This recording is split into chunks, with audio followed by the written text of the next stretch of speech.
یہ کہتا ہوں کہ 1000 یہ ہمارے لیے بھوکے ہیں آتنکوادی دہشت گردی، ہم نہ ان کا کھا رہے ہیں اور نہ ان کے لیے جی رہے ہیں، ہم اپنے خدا کا کھا رہے ہیں۔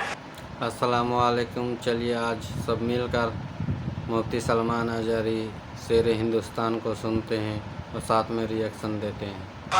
اور اس کے لیے جی رہے ہیں۔ جب رب تعالیٰ کی بارگاہ میں ہمارا دل صاف ہے تو دنیا کو بھونکنے دو، تم اپنے رب کے لیے سچے مومن بندے تو بن جاؤ، کافروں کا رعب تمہارے دل پر ڈال دیا جائے گا۔ تو حضور سے پوچھا صحابہ نے، ایسا کیوں ہوگا میرے آقا؟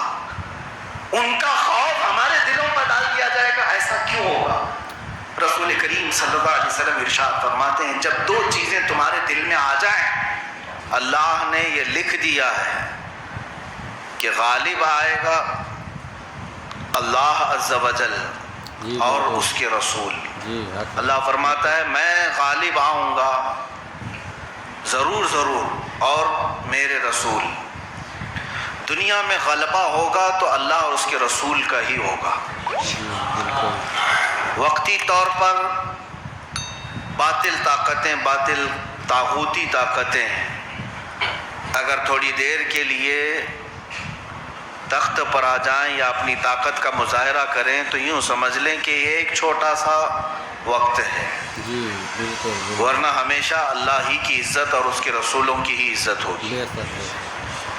میں آج آپ تمام حضرات کو ایک میسج یہ دینا چاہتا ہوں، جس قوم کو اللہ تعالیٰ نے عزت کا پروانہ عطا کیا کہ عزت تمہارے لیے، اور جب ہمیں یہ پتہ چل گیا کہ اس کائنات میں ہماری ہی عزت ہونی چاہیے تو اس کی فکر بھی آپ کو ہونی چاہیے۔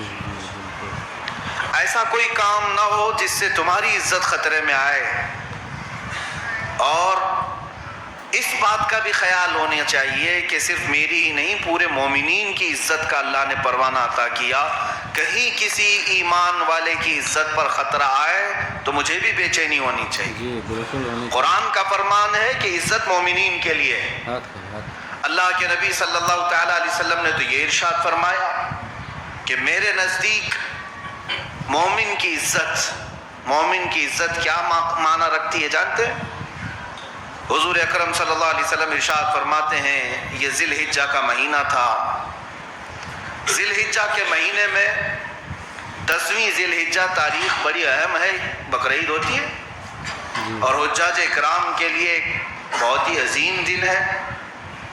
رسول پاک صلی اللہ تعالیٰ علیہ وسلم ارشاد فرماتے ہیں، جیسے آج کے دن کی حرمت ہے، آج کے دن کی عزت ہے، یعنی 10 ذی الحجہ کی، اور اس مہینے کی جیسی عزت ہے اور اس مقام کی جتنی عزت ہے مکہ مکرمہ، اور پھر میرے آقا صلی اللہ علیہ وسلم ارشاد فرماتے ہیں اس خانہ کعبہ کی جتنی عزت ہے اس سے بڑھ کر میرے نزدیک ایک مومن کی عزت ہے۔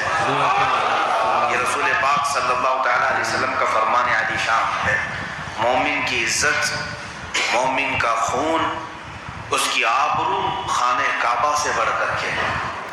اس بات کا اندازہ رکھیں، کسی مومن کی عزت خطرے میں آتی تھی جب کبھی تو ہماری تاریخ تو یہ بتاتی ہے کہ ہم اتنے غیرت مند تھے کہ ہم پھر کھانا پانی بھی چھوڑ دیا کرتے تھے۔ ہماری تاریخ یہ ہے کہ مومنین کی عزت پر کہیں خطرہ آ جائے تو ہم اپنے عیش و آرام کو ترک کر جاتے ہیں۔ جنگیں ہوئی ہیں، ان معاملات کو لے کر جنگیں ہوئی ہیں۔ ایک بہت اہم بات میں آپ کو بتا دوں کہ اگر آپ کے اندر غیرت باقی ہے تو سمجھ لو کہ آپ زندہ ہیں۔ جی بالکل، یہ جملہ نوٹ کر لیں، غیرت باقی ہے تو زندہ ہے، اور گالیاں سن کر اپنے لیے اپنے بھائیوں کے لیے خاموش ہیں تو پھر یہ مردہ لاش ہے۔ اب تو حالت یہ ہے کہ مومنین کو گالیاں سن سن کر کے تو عادت اتنی ہو گئی کہ اب رسول کو گالیاں سن کر کے بھی کوئی کچھ نہیں کہتا، تو پھر یہ زندگی نہیں ہے۔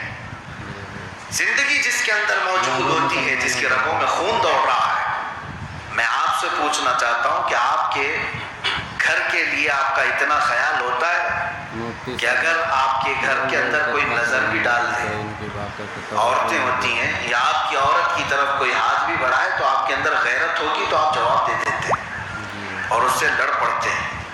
تو یہ انسانی فطرت کا تقاضا ہے، اور یہ بھی چیز چلی گئی تو سمجھ لیں اس کے اندر نہ مردانگی ہے نہ اس کے اندر زندگی ہے۔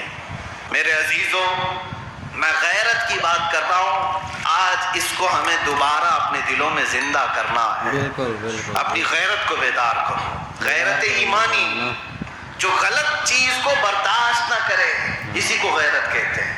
میں آپ سے سوال کرتا ہوں، آپ نے پچھلے 10 سال سے اگر گالیاں سنی ہیں، چلو اپنے لیے سنے تو معاف کرنے کا حکم ہے کہ آپ معاف بھی کر سکتے ہو، لیکن تم اپنی ماں کے لیے سن رہے ہو، باپ کے لیے سن رہے ہو، تو پھر یہاں پر آپ کی غیرت دیکھی جاتی ہے۔ اور اس سے بڑھ کر کے اگر اللہ اور اس کے رسول کے لیے سن رہے ہو، تب پھر تمہیں معاف کرنے کا بھی حق نہیں ہے، پھر تمہارے اندر اختیار نہیں۔ اب لوگ امن کی بات کرتے ہوئے کہتے ہیں ارے اسلام تو بڑی شانتی کا مذہب ہے، سب کو معاف کرتے ہیں، معاف کرنے کا درس ہے اس میں۔ تو اگر کچھ ایسے خبیث قسم کے لوگ تمہارے نبی کو، دین کو یا اللہ کو گالیاں دے رہے تو معاف کر دو، چھوڑ دو انہیں۔ نادانوں، تمہیں پتہ نہیں معاف کرنے کا حق ہمیں نہیں دیا گیا ہے۔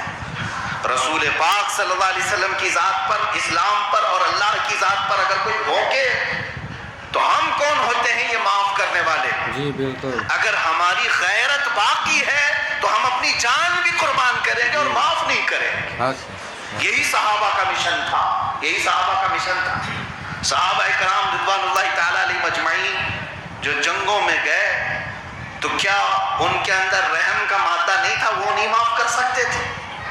انہوں نے اگر لڑائیاں کی ہیں تو اپنی ذات کے لیے نہیں کیا، اللہ اور اس کے رسول کے لیے کیا ہے۔ جب کبھی کوئی حضور پاک صلی اللہ علیہ وسلم کے خلاف بولا تو ان کی تلواریں باہر آ گئی اور انہوں نے مقابلہ بھی کیا۔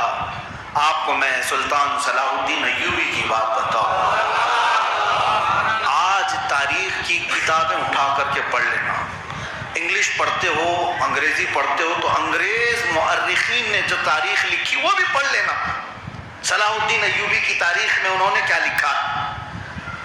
انگریزوں نے لکھا، میں اپنے لکھے ہوئے لوگوں کی بات نہیں کر رہا، انگریزوں نے لکھا ہے کہ ہم نے پچھلے بادشاہوں میں، پچھلے جرنلوں میں، سپہ سالاروں میں ایسا کوئی سپہ سالار دیکھا ہی نہیں جیسا صلاح الدین تھا۔ یہ عیسائی لوگوں نے لکھا ہے، یورپی لوگوں نے لکھا ہے۔ ان سے پوچھو کیوں، کیا اس کے اندر خوبی تھی؟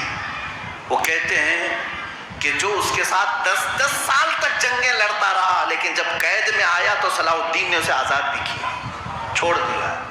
بڑے بڑے عیسائیوں کے بادشاہوں کو اس نے چھوڑ دیا، یہاں تک کہ جب بیت المقدس فتح ہوا، اس وقت کی تاریخ میں آپ کو بتاؤں، عیسائیوں نے جب بیت المقدس کو پر قبضہ کیا تھا 96 سال پہلے، صلاح الدین کے آنے سے 96 سال پہلے، پورے فلسطین میں۔ السلام علیکم، ایسے اور ویڈیو کو دیکھنے کے لیے میرے اس چینل کو سبسکرائب کیجیے اور زیادہ سے زیادہ ویڈیو کو شیئر کیجیے۔ السلام علیکم، جزاک اللہ خیر۔